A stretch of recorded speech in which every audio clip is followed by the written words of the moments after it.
Et c'est alors Philippe du portrait inattendu d'Hélène Manarino. Tommy Bugsy, je vous présente Hélène qui sait tout de vous. Elle connaît même votre vrai nom. Hélène, c'est à vous. J'espère. C'est votre vrai nom, Hélène? Bonjour. Oui. Et Manarino aussi? Oui. Je m'en doutais. Je suis là pour dévoiler presque toutes les choses que l'on ne connaît pas encore de vous. Gilou, Misto, Bugs, des surnoms.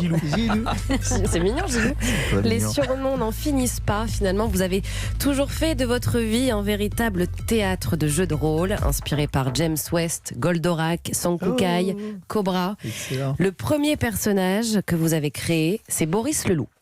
Le but, Avec ma petite sœur Pauline. voilà, le but, faire peur à votre petite sœur. Ça aurait pu être un dessin animé d'ailleurs.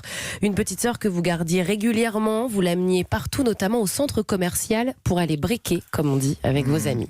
Faire peur, surprendre, au-delà de votre envie d'être clown lorsque vous étiez petit, vous avez même été capable de faire peur à votre père en vous déguisant en fantôme avec un Non. drap blanc. C'est vrai? Et ça reste pour lui la plus Et grande votre père, peur de sa vie. il a pensé que c'était un vrai fantôme.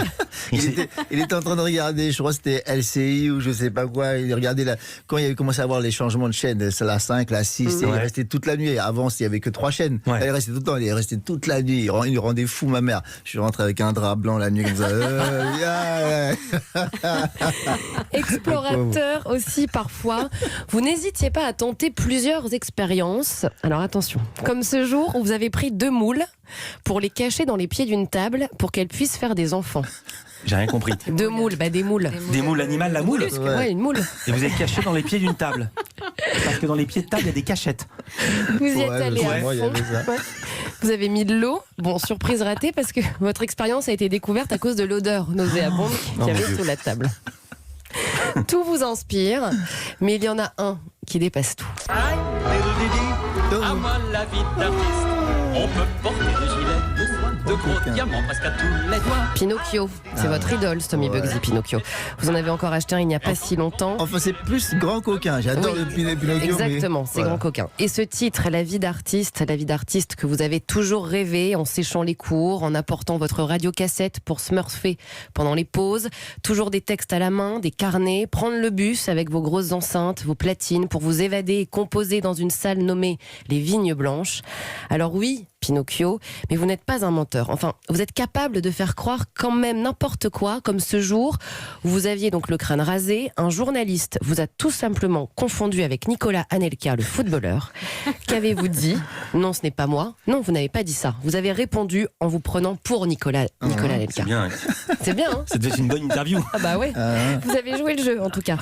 Alors, personnages, blagues, jeux de rôle, mais je rassure tout le monde, il y a beaucoup de domaines où vous ne trichez pas, notamment dans votre côté lover. Vous les femmes, vous les charmes, vos sourires nous attirent et nous les aiment. Eh bien oui, Julio Iglesias, un peu votre idole aussi, hein, Julio Iglesias. Ah, oui, oui, oui. Non, c'est vrai. Bah oui. Vous adorez Rulio? Oui, je lui ai écrit sur Instagram en privé, tatati, tatata. C'est pas vrai. Moi, je sais pas. Moi, quand je vous voyais dans le ministère amer, je pensais pas que vous écoutiez Rulio Iglesias chez vous en cachette. C'est pas possible, un mythe s'effondre. Ah, Rulio, c'est la classe. C'est la Ah, oui, classe. Alors non. vous êtes un romantique, Tommy Bugsy, et depuis votre premier amour, Uli, qui a dû partir au Congo à l'âge de 14 ans. Alors oui, Tommy, vous continuez à bouger la tête en dansant pour garder l'attitude bad boy, mais à l'intérieur de vous, un petit cœur romantique s'emballe, surtout en écoutant cette chanson. I wanna kiss you, hold you, never scold you, just love you, suck on your neck, caress you and rub you, grind, moan, and never be alone if you're not standing. Vous avez été capable aussi d'espionner vos petites amies comme James Bond, doté Ah, d'une... oula. Ouais. Il a fait une drôle de tête. Hein. Ah oui, Il a envie vous qu'on l'avez passe. fait. Vous l'avez fait? Ouais, j'étais un grand espion à un moment. C'est vrai. Ouais. Ma petite sœur, elle a balancé ça il y a pas longtemps aussi. J'avais acheté un truc, tu sais, sur les Champs-Élysées, il y avait un magasin où tu pouvais acheter des trucs d'espionnage, tout ça. J'avais acheté des micros, mais après je me suis soigné. Ça, maintenant, non, je fais plus ces trucs-là. D'accord. Ça fait peur, hein. Comment ça fait peur? D'autant qu'on a fait un sujet juste avant sur l'espionnage avec le journaliste Olivier Tesquet. Je vous offrirai le livre, ça s'appelle À la trace. C'est comment on est tracé par tout le monde. Ça fait froid dans le dos. Mais l'amour, ça rend fou. Voilà. Hélène. Voilà, doté d'une grande générosité, vous êtes capable de tout pour vos amis, sortir votre carnet de chèques sans que personne ne le sache pour financer un combat de boxe pour que votre oncle puisse combattre. Boxe qui est votre passion, vous en avez pratiqué pendant des années, mais vous avez arrêté car, je cite, ça faisait trop mal. Vous vous levez régulièrement à 3h30 du matin pour regarder les combats à la télévision. Généreux sans limite, vous avez aussi aussi acheté la première voiture à votre petite sœur. Et là, pas de jeu de rôle, pas de personnage. Stomy dans toute sa splendeur. Vous annoncez un concert de 1h30, vous faites 2h30. Des fans qui vous rendent cette générosité et tous leurs cadeaux sont stockés dans la cave de votre papa. Alors Stomy Bugsy, vous êtes aussi un aventurier. C'est votre rêve, ça, d'être un aventurier à travers le monde et d'avoir un renard aussi. Alors vous l'avez été, aventurier, avec The Island. Attendez, il a un renard. Mais non, vous aimeriez bien, J'aimerais bien genre avoir un renard, mais pas un renard apprivoisé. Ah. Une grande maison, un renard qui vient, qui part, voilà, Qui bouffe les libre, poules. hein, voilà. Ouais, il mange les poules et tout. Alors vous avez été aventurier grâce à l'émission The Island qui a changé votre perception du monde. Vous êtes capable de vivre d'amour, d'eau fraîche et de légumes pour être heureux. Alors vegan, vous tentez de convertir tout le monde au véganisme. Vous n'avez jamais aimé la viande, vous la crachiez par terre quand vous étiez petit.